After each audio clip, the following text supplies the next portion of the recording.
আৰু লগতে মই একদম ছাতি লৈ আছোঁ চাওক একদম বৰষুণ পৰি আছে আপোনালোকে নিশ্চয় দেখা পাইছে আৰু যোৱাকালি ৰাতি মই এটা ভিডিঅ' আপলোড দিছিলোঁ সেই ভিডিঅ'টো আপোনালোকে ভিডিঅ' কোৱালিটি কেনেকুৱা পাইছে কিন্তু মই ক'ব নোৱাৰোঁ দেই আপোনালোকে ভিডিঅ' কোৱালিটিটো প্লিজ ক'ব কমেণ্ট কৰি সেই ভিডিঅ'টোত মানে একচুৱেলি কি হ'ল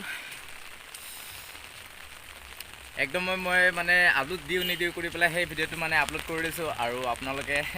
একদম ভুল চুল নুবুজিব একদম ছাতি লৈ আছোঁ চাওক না ছাতি লৈ আছোঁ একদম ছাতি লৈ ওপৰত বিল্ডিঙৰ পৰা আহিছোঁ কি মজা মাক কৈছোঁ বিদ্যা আজি এনেকুৱা ফ্ৰী আৰু কাৰণ কি ফ্ৰী মানে আপোনালোকক ক'ম আৰু ঠাণ্ডাও লাগিছে বৰষুণো পৰি আছে যদি ইয়াত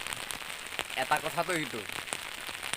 কি মানে সেই ভিডিঅ'টো মই আপলোড দিলোঁ সেই ভিডিঅ'টো যদি আপোনালোকে যদি কিবা যদি বেয়া পাইছে তেনেহ'লে ক'ব মই ভিডিঅ'টো ডিলিট কৰি দিবলৈ চেষ্টা কৰিম আৰু যদিও ভাল হৈছে তেনেহ'লে ভিডিঅ'টো ৰখাই দিবলৈ চেষ্টা কৰিম আৰু আপোনালোকে এনেকুৱা বহুত ছাপোৰ্ট কৰক বহুত ছাপোৰ্ট কৰি যাওক বিদ্যা কৈছোঁ আপোনালোকৰ কাৰণে অলপ হ'লেও উঠিব পাৰিম আৰু আমিতো এনে ভিডিঅ' বনাই থাকোঁ না পিছলৈকেতো চিন্তা কৰি আছোঁ অলপ হ'লেওতো ডাঙৰ কৰি আছোঁ চেনেলটো মানে যিহেতু যেনেকৈ মই বিয়া পাতিলোঁ আৰু ন বিয়া পতাৰ পিছত যদি মই বিয়া পাতোঁ চ'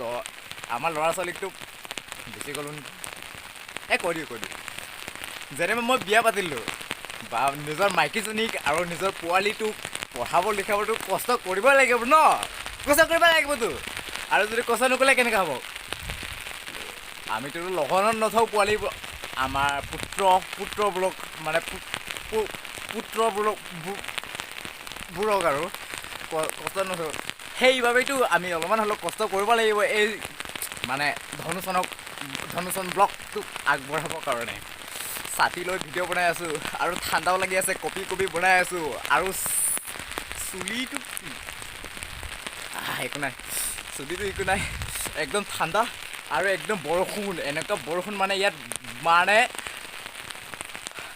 মানে কি মানে ইয়াত বৰষুণ যাহা তাহ নাপাব আপোনালোকে সঁচা কৈছোঁ এবাৰ আহি যাওক তেতিয়া মোক কওক আৰু যদি মই মিছা কৈছোঁ আন কাৰোবাৰ যদি তামিলনাডুত থকা মানুহ যদি কাৰোবাৰ লগত সম্পৰ্ক আছে সুধি লওক ইয়াত বৰষুণ ইমান নাপাব আপোনালোকে চিয়'ৰ এইটো কি একো নাই ইয়াত আপোনালোকে বৰষুণ কম পাব এই ৰ'বা মানে অলপমান বেকা হৈ গৈছিলে হাতটো বিষাই আছে ন বহুত কষ্ট কৰিছোঁ আৰু বহুত কষ্ট কৰিব লাগে এনেকুৱা যদি ব্লগিং যদি কৰে তেনেহ'লে বহুত কষ্ট হয় আৰু আমিও এদিন মানুহ হ'ম আমিও এদিন কিয় মানুহ হ'ম জানাই নহয় কিন্তু মই চিন্তা কৰা নাই এই চেনেলটো আগবঢ়াই বা পিছলৈকে কি হ'বগৈ মোৰ এই চেনেলটো মই একো এতিয়ালৈকে ভাবি চোৱা নাই একো ভবা নাই বিদ্যাকৈ ভবা নাই একো ভবা নাই নাভাবোঁ মই নাভাবোঁ খালি সিটোৱে ক'ব জনাইছিলোঁ যদি ভাল লাগে